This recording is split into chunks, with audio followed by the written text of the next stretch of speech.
Bonjour à tous et à toutes. Alors moi, je n'ai pas de slide, donc je vais faire confiance à votre écoute pour vous parler effectivement de ce qu'on fait nous sur le territoire de la métropole de Lyon. Je suis directrice du 107, je vais le représenter en 2 minutes, même pas. Le 107, on est une association de 1901, on est sur le territoire de la métropole de Lyon depuis 6 ans maintenant. Notre objectif, c'est d'être un acteur de la transition écologique et sociale. Et qu'est-ce qu'on fait? On fait émerger des projets innovants qui vont répondre aux grands défis sociaux et environnementaux du territoire. Et ensuite, on va les déployer, les expérimenter, les accélérer pour avoir toujours plus d'impact positif pour les habitants de la métropole de Lyon et de ses environs, en ciblant en particulier les personnes les plus fragiles. Toute notre action s'inscrit dans les 17 objectifs de développement durable de l'ONU et on va travailler au fil des années en fonction des priorités du territoire sur l'économie circulaire et le bâtiment, l'économie circulaire et le textile, l'accès à l'eau et à l'hygiène pour les personnes sans abri ou encore la précarité énergétique. Voilà les sujets qu'on traite et on en a traité une dizaine ces 6 dernières années, dont la précarité énergétique en 2020-2021. Et la particularité de notre approche, c'est de faire travailler ensemble pour adresser ces grands sujets. On fait travailler ensemble des grandes entreprises, des associations, des acteurs de l'économie sociale et solidaire, bien sûr des collectivités locales, sans oublier d'autres acteurs publics ou représentants de l'État et des acteurs académiques. C'est dans ce sens-là qu'à chaque fois on se dit, parce que chacun n'a pas la solution unique, mais un bout de solution, parce qu'il comprend ses clients, parce qu'il comprend son territoire, parce qu'il a une approche différente, ensemble, on peut imaginer des solutions qui vont répondre à des besoins aujourd'hui non couverts, non satisfaits. La dynamique de la précarité énergétique, et je ne vais pas reprendre toute la présentation que vient de faire Bernard sur la précarité énergétique. Nous, on s'en est saisi complètement il y a 2 ans, un petit peu suite à toutes les problématiques. Ça partait de la problématique de on veut faire la transition écologique, mais il ne faut pas oublier les plus pauvres. On a eu l'idée notamment on en a pris conscience avec le mouvement des Gilets jaunes et on s'est dit mais c'est effectivement comment s'attaquer à cette problématique de transition écologique sans oublier les personnes les plus fragiles. Sur le territoire de la métropole de Lyon, 90 000 personnes, selon les statistiques locales, 90 000 personnes seraient en situation de précarité énergétique. Le chiffre monte à 610 000 sur la région Auvergne-Rhône-Alpes. Donc c'est pour donner des chiffres concrets par rapport au pourcentage que vient de citer Bernard, pour se dire c'est non négligeable, c'est une très forte part de la population entre 10 et 15 qui souffre soit du froid en hiver, soit de la chaleur en été, qui n'arrive pas à bien payer ses factures. La précarité énergétique, c'est aussi ne pas pouvoir payer ses factures et devoir enlever le chauffage. Et c'est des personnes en très grande précarité, mais aussi des ménages avec des faibles revenus. Donc, en partant de ce point de départ, on s'est dit, très bien, on va faire travailler ensemble une diversité d'acteurs pour leur faire produire une solution. Donc, on a réuni un collectif d'acteurs avec bien sûr, en s'appuyant sur l'appui de l'ADEME et de la métropole de Lyon. On a réuni un collectif d'acteurs, des acteurs publics, bien sûr la métropole de Lyon, l'ALEC, c'est l'agence locale de l'énergie, la CAF, un bailleur social, mais aussi des acteurs de l'économie sociale et solidaire comme Habitat et Humanisme, peut-être que vous les connaissez pas tous, Énergie solidaire, les compagnons bâtisseurs, Dorémy ou encore Solia, qui agit spécifiquement sur la précarité énergétique. Sans oublier, bien sûr, autour de la table, il y avait aussi des acteurs privés comme Enedis, Engie, Planète Oui, l'association du BTP, donc la CAPEB, ou encore Saint-Gobain.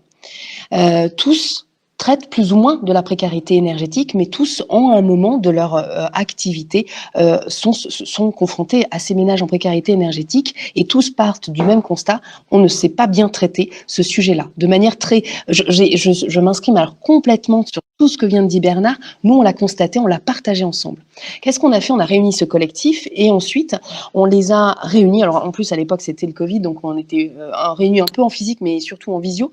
Donc, on a fait des ateliers d'intelligence collective où ensemble on a partagé le constat et les enjeux locaux sur cette thématique de précarité énergétique.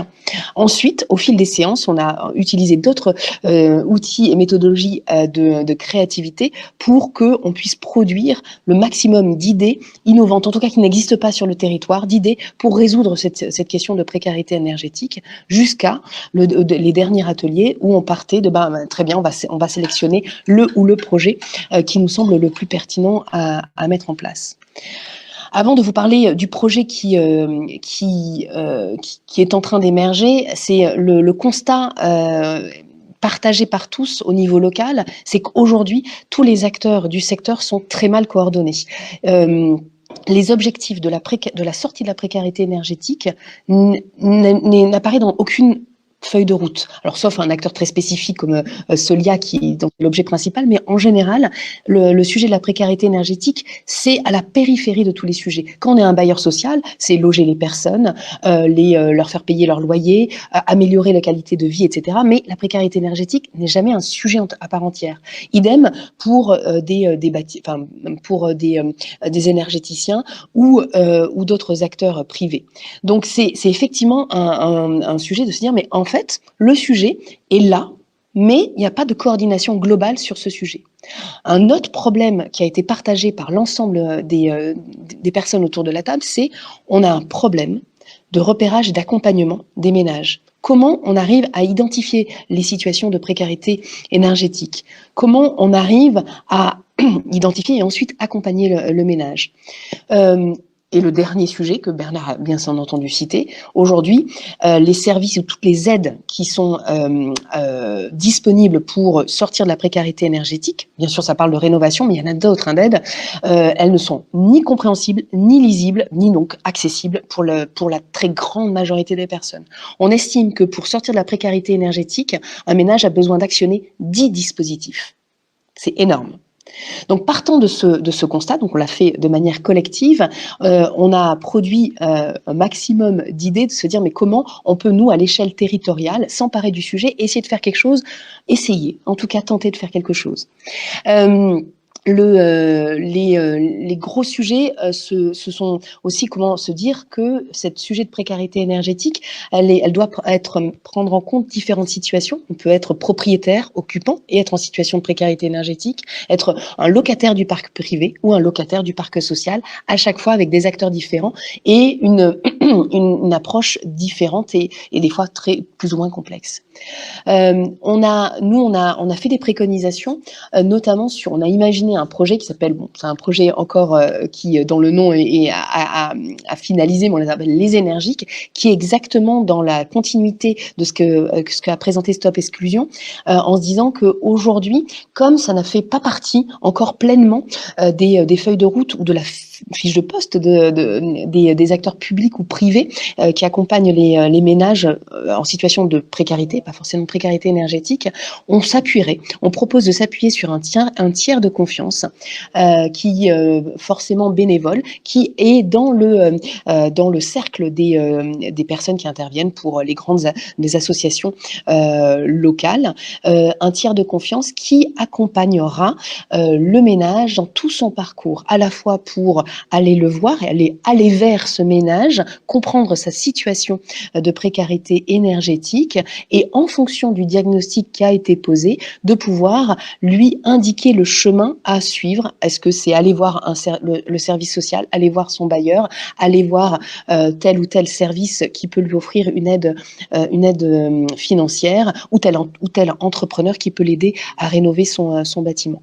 De pouvoir accompagner ce ménage tout au long des travaux ou tout au long des dispositifs qui sont mis en place pour ensuite, à la fin de l'accompagnement, de faire un bilan et de poursuivre en disant mais quelles sont en effet les bonnes attitudes au quotidien pour continuer à bien vivre dans son logement et bien faire attention à sa facture énergétique. Aujourd'hui, ça c'est le projet qu'on souhaite expérimenter en 2022 sur le territoire de la métropole de Lyon, mais on est confronté à un vrai problème, c'est un vrai enjeu, on va dire, si ce n'est pas un problème, c'est de se dire qu'aujourd'hui, et je suis très contente qu'il y ait du plaidoyer au niveau national, il faut absolument que cette notion de précarité énergétique arrive sur le haut de la pile de nos décideurs politiques ou économiques et qu'ils y dédient à la fois des moyens, enfin en tout cas des postes ou des personnes qui puissent coordonner cette action sur le territoire au niveau de ces grands acteurs publics ou économiques, et ensuite qu'ils en fassent un vrai enjeu, une vraie priorité.